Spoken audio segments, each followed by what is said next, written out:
fact that we started, I think 5, 6, 7 years ago with working with Alessi, and we really wanted to make high quality, beautiful, the core of Alessi. We made a collection called Dressed, which was very sophisticated, but a lot more romantic objects than the regular collection had, which we thought was a good addition to Alessi. After having done that concept completely, we did the plates and the cutlery and the glasses and the pots and pans and everything. We really felt it would be fun if we could bring an element of color inside the high quality part of Alessi. So within the context of metal and chrome, there to put color inside and to put some fun and freshness inside. And so there was no technique available, so we've been studying how to do it. Then we found the technical fundament for it, and then we started to design. Only then we started to design, in fact, and we thought, what world can we just find? The circus. Yeah, what can we find that this color can really explode? What theme can we find that color plays a fantastic role, and where we can make objects and find characters which are interesting to us, which make us feel good, which are a bit wicked, a bit crooked, maybe a bit stupid, so it's fun. And so obviously we found Circus because it is a world of characters, it's a world of misfits, and we all have our reference to it because we've all been there. You have a favorite one of the characters? For me, today it's this one. Today it's this one. Today, but tomorrow it might be someone else. I think they are romantic pieces. They are things which, if I think about Circus, and I think a lot of people will do, they think about when they were young and when they had a family moment. Grandma was with it, and a few friends came with it, and it was a wonderful day, and there was some candy, and it was, the circus comes to town. It's a bit of a simple but beautiful old tradition, and it has this kind of nostalgia, therefore. And so basically I think it is in that context that we make this work. We try to do in all our work is we try to make objects which are not so static in time, which are not born today, but which are born basically with a memory of way more. And so we implement time and history and culture in everything we do. And here we implement, a world of nostalgia, a world of old dreams, a world of crazy fantasy characters. We put that in these objects, and I think that will people feel connected and they meant something. Yeah, I think they're likable objects, right? They're likable characters, and obviously, I think what you on top of that, what you can do with objects, you can make them in such a way that they are able to catch the emotions of people. Not that they are emotional, but people get emotions and better too, because I gave this one to a friend of mine who just got a daughter. I gave that to him. Now, on day one, it's just an elephant, but that thing sits next to the cradle of his daughter, and he puts it up every day, maybe once or twice. And that girl knows that song. And by the time that girl's 18 and she moves out of the house where she's going to study law, that thing is going to be on top of her cabinet. So it is not an emotional thing, but it will become, for sure, emotional, because it is part of. It's part of.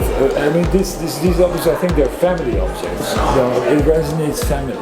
I do think that design and our modernist culture has been very functional and has been very rational.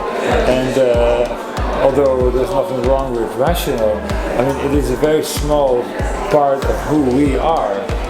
We are way more interesting beings. We're incredible beings. We have doubts, we have love, we have anger, we have way more than what is just logic and rational. And I think if I can use my total sense of humanity for the things I do, then I think I will touch people in a more important place than just make an object they can use really well. Because basically, on average, people have a nutcracker if they like nuts, right? But to have an object which is a reference to nuts maybe, but which is maybe something they will invent what to do with. I mean, Jess Morrison once quoted an Irish proverb saying, keep an object for 7 years and you'll find a use for it. It's strange from Jess Morrison, who's a sheer functionalist, because basically functionality is a very strange thing. If you love this thing and you don't like nuts, you will at some point know what to do with this thing, right? Because you love that thing. And I think the love of things is so much more important than the functionality of the thing. It's not that functionality is a fundament, it's super important.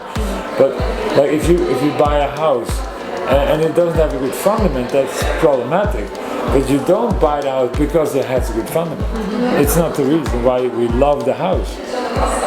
And so functionality here is almost an illusion. Yes, you could do your nuts, but We've been working for 5 years, and then I remember the first after. And that's really hard part. Sorry? And that's really hard. Well, the thing is that we arrived to a certain level with Alessi where we really did everything, or at least that was my impression. So, pots and pencils, and what are we? What else can we do? And in fact, with Marcel, we're gonna, and that's how the Circus was born. But then it took a lot of time to reach that level of quality, of sensitivity of the pieces, of storytelling, of the completeness. So for a year we worked for a year and a half, and we achieved something which was not special enough. So we reworked again. I think 2 or 3 times. This is a crazy thing. And then we had, and of course, then we started having the characters, because the characters are the ones which makes the show. And then we had 10 characters of all different types of functions and so on. A difficult casting for the characters.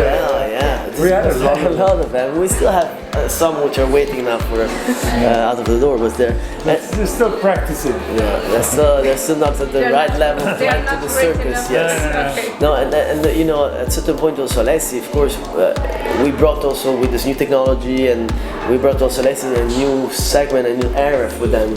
Pretty challenging because they're limited edition pieces, of a certain level. Because I think it's interesting because we have this idea to bring color, to make these characters, these misfits, but then if you think how from there to go to some objects you make drawings, but then you have to find a typology, and there is no objects which are like these in contemporary design. I mean, you might find objects which are 100 years old or 50 years old, but you want to find the contemporary way, and so it's also been a study to go from drawing to an end result and make an object which has this kind of nostalgia, but is really also contemporary. And it's crazy how, if you see them now, if you see them today, they really have both DNAs of Alessi and the studio. I mean, if you see these pieces, although Alessi were not in this field, they were not in this kind of world, now you see them and it feels so natural they're part of the Alessi collection. The Circus Alessi was there, was powerfully there to, Yeah, it's interesting. We kind of work with the idea that we are the mother of our products, and the company is the father of the product, and we bring the two DNAs together in the best way possible. And some time ago, a friend of mine calls me up and said, "Marcel, it was interesting because I saw your object in a magazine. It was funny because there was no text with it, because it was on another page. But I knew it was Alessi, and I knew it was you. And that's in a way weird because we never did figurines like this. Alessi did never do casted object like this with color. So it's interesting that we find a way to make a new object, and still it's so embedded in the DNA that you can spot the designer and the brand just like without even knowing. In a world where there's thousands of objects. So that was a great compliment. And then since we're so efficient in the studio, and we were highly happy of these 4 years of development, we even thought, why not? Let's do it.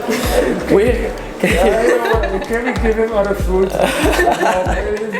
This is getting out. No, and basically we decided even to do another step and not just up here. Then we said let's create a movie out of this collection because these pieces are so wonderful. They are characters. They want to start walking around. They want to move. They want to move. They want to be animated. So we thought let's do a video, which took another year on top of the other years of development.